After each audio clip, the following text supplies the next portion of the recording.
Yo, what's going on, guys? Matty with Fusaro Fitness. Got a Q&A coming from the Facebook fan page. We're just going to take a couple of questions this time and try and answer them very quickly. As you can tell, I'm standing up. I like to always be doing something. I get restless when I'm sitting down. I actually recorded this sitting down, and I noticed I was trying to talk with my hands, and it just looked weird. So we're going to try and get through a couple of questions and just jump right into it. So first question, Will Graham. Tips on feeling the contraction in your lats on exercises like the pull-up and the one-arm row.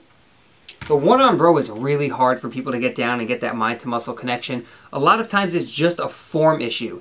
They're sometimes pulling too high up when they should be focusing on bringing their elbow to their hip. So it's more like pulling back, and then you'll feel the lat work. If you come up here, you're going to feel your upper back and trap work. Bring that down and focus on pulling with the elbow. You'll feel the lat work. It's hard to explain on video, but I'll try and make a video talking about dumbbell row form to help you out. And as far as a pull-up or a lat pull-down, one tip that has helped me and has helped some other people as well is when you're gripping the bar, most people grip it this way with their thumbs wrapped around. Try bringing your thumbs on top and doing a false grip. So your fingers should just act as hooks on the bar. They shouldn't be pulling you up or pulling that bar down. That is what your elbows and your lats and your back do. So you should be initiating the movement through your elbows, trying to bring your elbows to your hips, so pulling down that way. Another thing is people lean a little bit too far back when doing a pull-up or a lat pull-down, and they end up doing this, and they ended up turning into like an inverted row. So instead of this, they're doing this, and now again they're squeezing their upper back and traps and not driving those elbows under to initiate the lats. So you could do some lat activation exercises prior to doing lat pull-downs and pull-ups, such as take a band, throw it over whatever, a high apparatus, a squat rack, something, grab the two handles of the band and just pull down this way. This should be activating your lats as you're pulling with resistance going away from you. And that should actually help you out. If it doesn't, my bad, message me and we'll figure something out for you. Jared, does food timing really matter? Or at the end of the day, is it all about calories in versus calories out? The latter, essentially.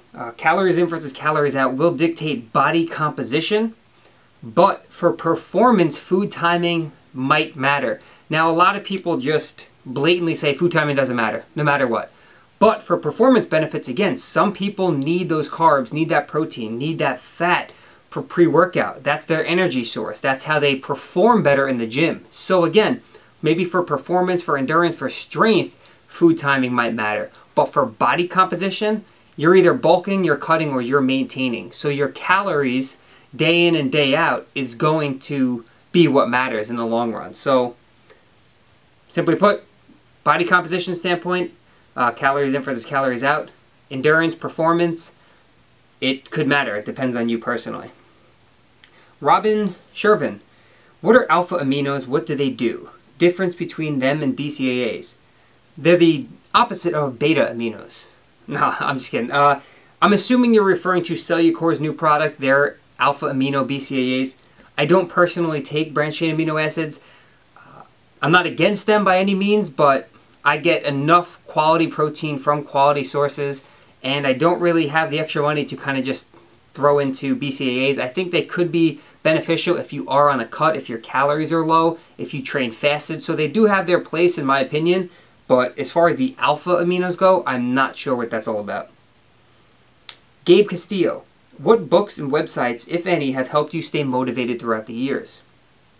Personally, I feel that motivation is bullshit, essentially. What motivation is, in my opinion, is a spark.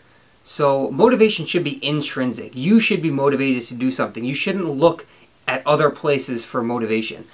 Motivation that you see externally, maybe through a book, a website, a YouTube video, that is going to provide an initial spark, possibly, to light a fire under your ass, so to say.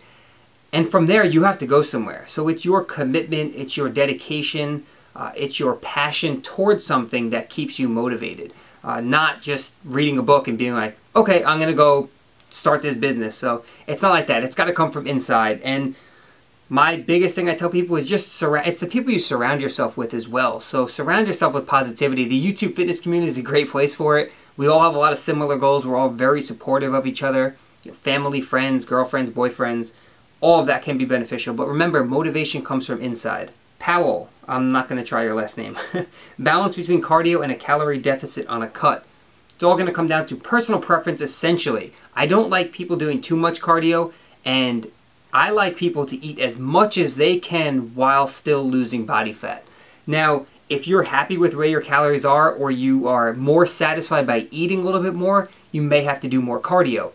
If that doesn't bother you, lowering your calories a little bit, you could probably get away with doing less cardio. So it's going to, you're going to have to weigh out the options according to what your goals are and how you feel personally. But I don't like people doing too much cardio. I don't like bringing calories down too low. So again, depends on what your goals are, but you should never have to go to extremes.